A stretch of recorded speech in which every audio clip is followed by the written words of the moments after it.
The Mercedes S-Class, arguably the most technologically advanced vehicle in the world.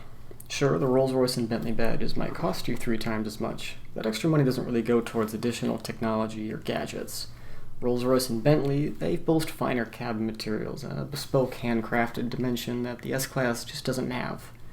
No, when it comes to technology in particular, the Mercedes S-Class has been leading the automotive world for nearly 4 decades.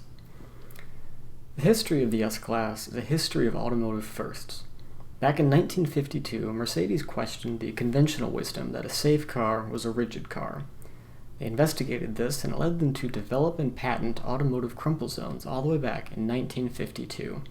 This was the start of Mercedes' reputation for state-of-the-art safety and engineering integrity. Over the past 4 decades, the S-Class has gained a well-deserved reputation for setting a standard that other cars come to follow many years later. In 1978, it was the first car to be sold with complete 4-wheel ABS. In 1981, it was the first car to be sold with airbags. In 1998, it was the first car to have keyless entry and push-button start. And in 1999, it became the first vehicle sold with radar-guided cruise control. As you can see, year after year, the S-Class debuts with new features and technology that quickly become the industry norm.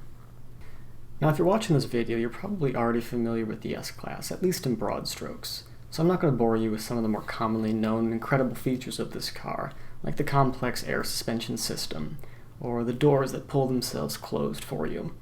And I'm not going to bore you with the thermal imaging night vision system that will identify pedestrians walking down the side of the road and pivot one of its headlights to illuminate them for you.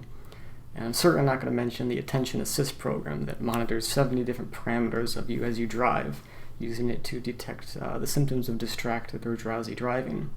No, this video is going to focus on the more obscure features and technologies of the Mercedes S-Class.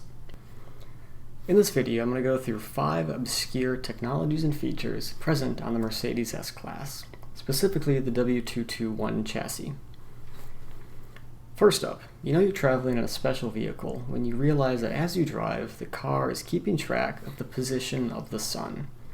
Seriously, on the hood, in the left vent, there's a sun sensor that tracks the position of the sun relative to the car and measures how brightly it's shining. That information is fed into the car's climate control system, and it uses it to figure out on which occupants the sun might be shining on. It takes that information and then directs cooler air to the upper bodies of passengers who might be sitting in the sun, cooling them down more. Speaking of the climate control system, the car also does something really smart that more cars should do. It simply takes a look at which seat belts are buckled and prioritizes airflow to the occupied seats. That way you can direct air conditioning to the people who are actually in the car, and you're not needlessly cooling down the rear seats if no one's in there. More cars should do that. Up next, item number 2 concerns the exterior lighting on this car. It's a bit more complex than you might think. I'm not talking about the bi-xenon headlights that swivel around as you corner and can go to high beams or low beams based on oncoming traffic. And I'm talking specifically about failure modes for the exterior lighting. You see, the car is constantly testing all the different lights around the car, sending a low voltage current through the lights to make sure that there are no short circuits or open circuits indicating a damaged component.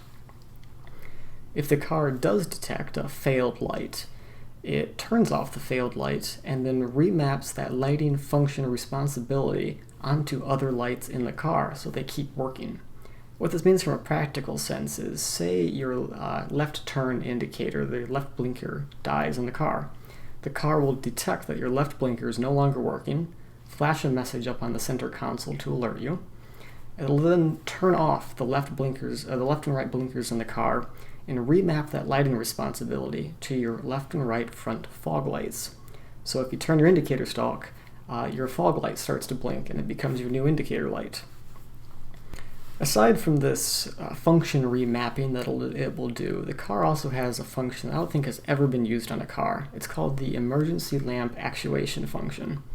Basically, the car is over-engineered to the extent that it will detect a complete failure of the lighting control system, and all the different submodules around the car are programmed to detect this failure and go into a redundancy mode that ensures the low beams stay on and the tail lights stay on.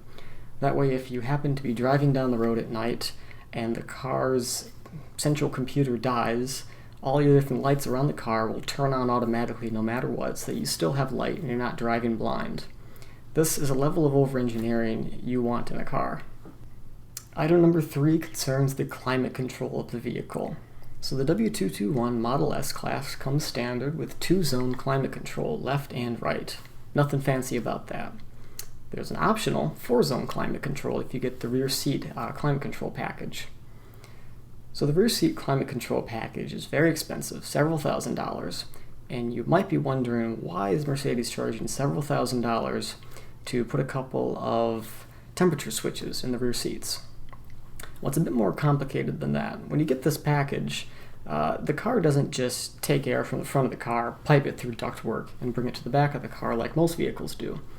Instead, when you get this rear climate control package option on the car, Mercedes crams an entire separate climate control unit under your center console between the 2 front seats. This self-contained climate control unit contains its own heat exchanger, its own condenser, its own blower motor, temperature sensors, ductwork. It's a fully self-contained unit that heats or cools air and blows it straight into the rear seats. So obviously this greatly improves the car's cooling or heating capabilities, and hence the additional cost. Any other company would have been satisfied to put a couple of temperature toggles in the rear seats and call it good, but not Mercedes. Item 4 concerns the brakes. Basically, when you drive in the rain for a long time and you don't use the brakes very often, a film of water can build up on the brake rotors. What this means is when you do go to brake, the brakes take a short amount of time to scrub away the water from the brake rotor before they can actually dig into the steel and brake the car effectively. So if you need to brake quickly while driving in the rain, your brakes might not work at peak efficiency for a short period of time. Obviously, this is not ideal, but Mercedes has its eye on the situation. When the car detects that you're driving in the rain for a long period of time, indicated by the wipers being on, and you're not braking very frequently, such as if you're driving down the highway, the car periodically applies a small amount of brake pressure on all the wheels, just enough to move the brake pads up to the rotors and scrub away the film of water that has built up on the rotors.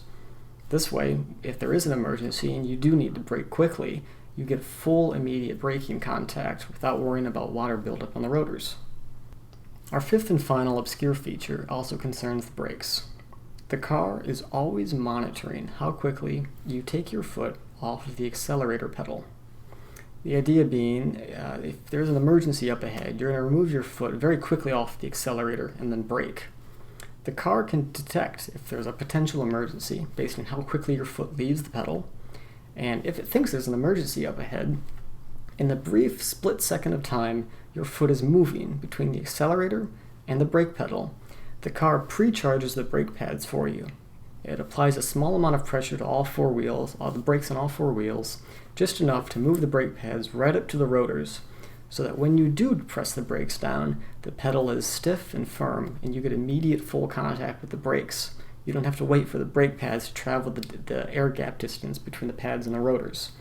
This decreases stopping time and can potentially prevent an accident.